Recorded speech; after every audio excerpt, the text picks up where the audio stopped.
everyone. I'm Carolyn Cole, and I have the pleasure of being at Easton Community Access Television Station, where the Easton Shoveltown Cultural District and the cable station work together to promote Artisans on Display program. Today's artist is Zach Wideman, and he's an illustrator. And he will be displaying at the cable station for November and December, so make sure you stop by and see him. Zach, my first question of the day is, what exactly does an illustrator do? Well, I think illustration is, I would say, bringing other people ideas that you might have, or someone might come to me with an idea that they have in mind, and they want it brought to life in some way, whether it be a children's book, illustrations, or a logo illustration. I do it all, so bring it to life and we work on it until it's right. So I think that's what an illustrator does, is they bring dreams to life. Right. And I think it's important for the public to understand the difference between, there are many different careers in art, and there's graphic art, there's illustration. It's a totally kind of a different concept, kind of related but different. And you have some of your favorite pieces up. Can you? Yeah, I have this. I have, the Golden Girl sells really good. People love it. So I just do other pop culture oriented things. I could do that, or even just this is my other favorite. Just shows off my children's books work. I made it up. Right. Pretty so good. what children's book is that from? It's not from any children's book right now, but it shows that style. The style of a children's book? Yeah, right, okay. Exactly. But it could be one, in the future, that I've written or done. It couldn't be in the future. So I've done a bunch of other children's books. I encourage you to check them out. That'd be great. Yeah, this is from my era, Golden Girls, and that was a very popular show, and it's still on some of the networks now. It's very popular with the kids now. It's good. The kids like it too. Yeah, they do. Yeah. Oh, that's great. It's on Netflix and Hulu and stuff. Well, now, for instance, when you do something, can you hold that up? Yeah, of course. Like a children's book, what are the biggest challenges? Well, getting what they want exactly. The client might want a certain style or a certain, format of the book, because I format the cover to cover everything inside. The title page, copyright page, and everything in between. So how the illustrations sit on the page is important.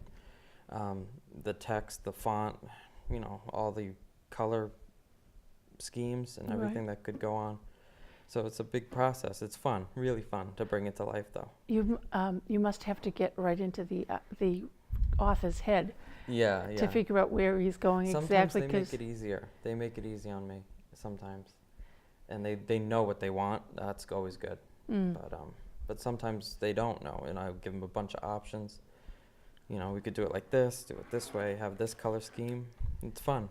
Really and fun. I imagine too that with some books there's different messages. Yeah. So you have to figure out what is the primary message and get it across. And bring that to the forefront. Yeah, and they'll go through the text, their own text, and revise it a million times till it's right, to match the artwork sometimes, because sometimes they like the artwork better than their own writing, so they tweak it to make it fit. It's really good. It's fun. Do you have conflicts with color when you're doing a certain, because from the public standpoint, certain colors mean certain things. Yeah, that's true. And certain colors are masculine, certain colors tend to be feminine. I tend to be a little bit colorblind, just a little bit. So sometimes people are like, "That's not exactly orange. That's more yellow," and I have to make it more orange and things like that. But I'm pretty good with it as far as different color schemes are fun to play around with. Sometimes I mostly use watercolor for children's books, but I tend to love to use like my iPad for Procreate. I make everything. I made these both on Procreate, or using my tablet. I have a Cintiq. I use that, so it's a digital pen, and it really mirrors what a traditional piece would look like. It passes for it. Like this looks like pen and ink, sort of. Right. But and that's It almost looks like watercolor, sort of, but Yep. you know.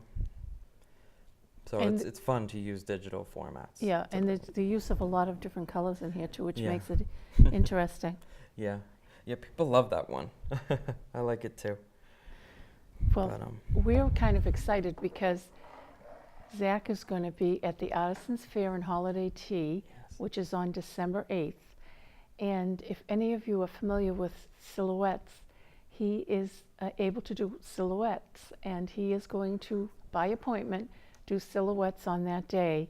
And that's a wonderful, wonderful gift for Yeah. parents and grandparents. If you have an aunt or a father or mother that you want to retain their silhouette, Mm. it's a great gift for the holidays. Mm. A lot of fun. I still have silhouettes from my kids at different ages in my house, and Yeah. I really enjoy them. And Yeah. a silhouette, can you explain exactly what a silhouette is? Well, you either would sit in front of me, or you give me a picture, and I just see you from the side. I'd need a side profile photo, and then I just copy your profile. I could do double images with you in the front, and then your loved one behind you in the silhouette. That would be cool. Oh, I like that. Yeah, Yeah, I've seen that. I've seen dogs before, like pets. They do that.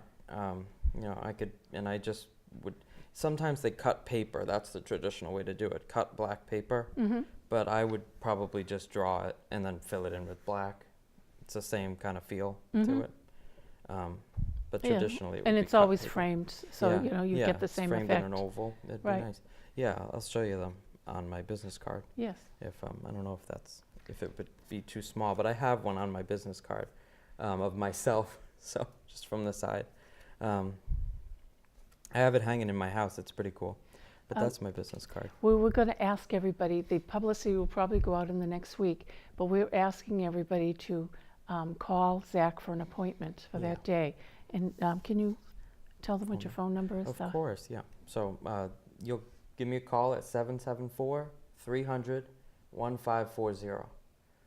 And that's 774-300-1540. And I'll answer right away. Or you could email me at widemanillustrations@gmail.com. That's illustrations with an S. All right? That'd be Well, good. we're very excited about this. It's a whole new focus that we've never done before Yeah. at the Artisans Fair, so we're really excited about it, and I'm sure you will be also. And, Yeah, I've never been. I would love to go. I can't wait. Oh yeah, can't it's a wait. lot of fun. Yeah. We have a tea and we have all kinds of artists, and they're hand-picked artists. They're Yeah. not just anybody.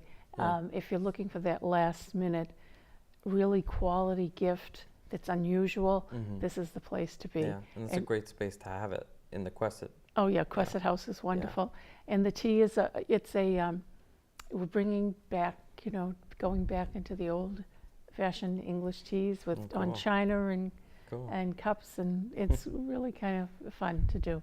So we hope you'll see us there. Yes, And for Zach, sure. thank you so much. I want to thank you very much It's my pleasure. for having me. I appreciate it. That's great. You're most welcome.